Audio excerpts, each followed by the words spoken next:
In Congress, July 4th, 1776. The unanimous declaration of the 13 United States of America. When in the course of human events it becomes necessary for one people to dissolve the political bands which have connected them with another, and to assume among the powers of the earth the separate and equal station to which the laws of nature and of nature's God entitle them, a decent respect to the opinions of mankind requires that they should declare the causes which impel them to the separation. We hold these truths to be self-evident, that all men are created equal, that they are endowed by their Creator with certain unalienable rights, that among these are life, liberty, and the pursuit of happiness. That to secure these rights, governments are instituted among men, deriving their powers from the consent of the governed. That whether any form of government becomes destructive of these ends, it is the right of the people to alter or abolish it, and to institute new government, laying its foundation on such principles and organizing its powers in such form as to them shall seem most likely to affect their safety and happiness. Prudence, indeed, will dictate that governments long established should not be changed for light and transient causes, and accordingly, all experience hath shown that mankind are more disposed to suffer, while evils are sufferable, than to right themselves by abolishing the forms to which they are accustomed. But when a long train of abuses and usurpations, pursuing invariably the same object, evinces a design to reduce them under absolute despotism, it is their right, it is their duty, to throw off such government, and to provide new guards for their future security. Such has been the patient sufferance of these colonies, and such is now the necessity which constrains them to alter their former systems of government. The history of the present King of Great Britain is a history of repeated injuries and usurpations, all having in direct object the establishment of an absolute tyranny over these states. To prove this, let facts be submitted to a candid world. He has refused his assent to laws, the most wholesome and necessary for the public good. He has forbidden his governors to pass laws of immediate and pressing importance, unless suspended in their operation till his assent should be obtained, and when so suspended, he has utterly neglected to attend to them. He has refused to pass other laws for the accommodation of large districts of people, unless those people would relinquish the right of representation in the legislature, a right inestimable to them and formidable to tyrants only. He has called together legislative bodies at places unusual, uncomfortable, and distant from the depository of their public records, for the sole purpose of fatiguing them into compliance with his measures. He has dissolved representative houses repeatedly for opposing with manly firmness in his invasions on the rights of the people. He has refused for a long time after such dissolutions to cause others to be elected, whereby the legislative powers, incapable of annihilation, have returned to the people at large for their exercise, the state remaining in the meantime exposed to all dangers of invasion from without and convulsions within.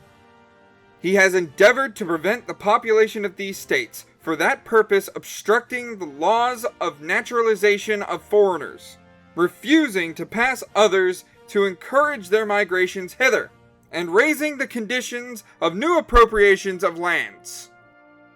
He has obstructed the administration of justice by refusing his assent to laws for establishing judiciary powers. He has made his judges dependent on his will alone for the tenure of their offices and the amount and payment of their salaries. He has erected a multitude of new offices, and sent hither swarms of officers to harass our people and eat out their substance. He has kept among us, in times of peace, standing armies without the consent of our legislatures. He has affected to render the military independent of and superior to the civil power.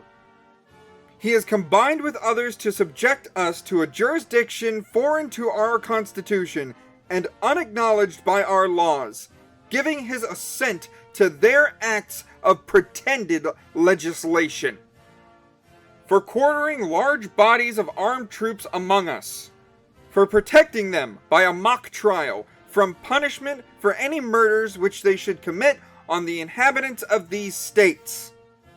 For cutting off our trade with all parts of the world, for imposing taxes on us without our consent, for depriving us in many cases of the benefits of trial by jury, for transporting us beyond the seas to be tried for pretended offenses, for abolishing the free system of English laws in a neighboring province, establishing therein an arbitrary government, and enlarging its boundaries so as to render it at once an example and fit instrument for introducing the same absolute rule into these colonies, for taking away our charters, abolishing our most valuable laws, and altering fundamentally the forms of our governments, for suspending our own legislatures and declaring themselves invested with power to legislate for us in all cases whatsoever. He has abdicated government here by declaring us out of his protection and waging war against us.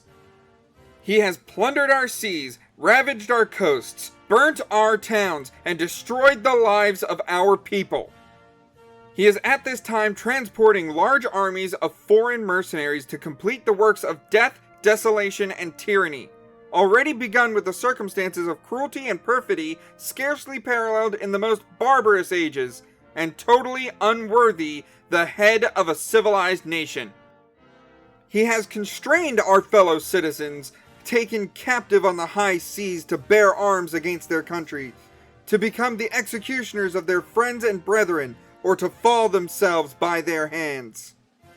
He has excited domestic insurrections amongst us, and has endeavored to bring on the inhabitants of our frontiers, the merciless Indian savages, whose known rule of warfare is an undistinguished destruction of all ages, sexes, and conditions. In every stage of these oppressions, we have petitioned for redress in the most humble terms. Our repeated petitions have been answered only by repeated injury. A prince whose character is thus marked by every act which may define a tyrant is unfit to be the ruler of a free people. Nor have we been wanting in attentions to our British brethren. We have warned them from time to time of attempts by their legislature to extend an unwarrantable jurisdiction over us. We have reminded them of the circumstances of our emigration and settlement here. We have appealed to their native justice and magnanimity, and we have conjured them by the ties of our common kindred to disavow these usurpations, which would inevitably interrupt our connections and correspondence. They too have been deaf to the voice of justice and of consanguinity. We must, therefore, acquiesce in the necessity which denounces our separation, and hold them, as we hold the rest of mankind, enemies in war, in peace, friends. We therefore, the representatives of the United States of America, in General Congress, assembled, appealing to the Supreme Judge of the world for the rectitude of our intentions, do in the name and by authority of the good people of these colonies solemnly publish and declare that these united colonies are, and of right ought to be, free and independent states, that they are absolved from all allegiance to the British Crown, and that all political connection between them and the state of Great Britain is and ought to be totally dissolved, and that as free and independent states they have full power to levy war, conclude peace, contract alliances, establish commerce, and to do all other acts and things which independent states may have right to do, and for the support of this declaration, with a firm reliance on the protection of divine providence, we mutually pledge to each other our lives, our fortunes, and our sacred honor.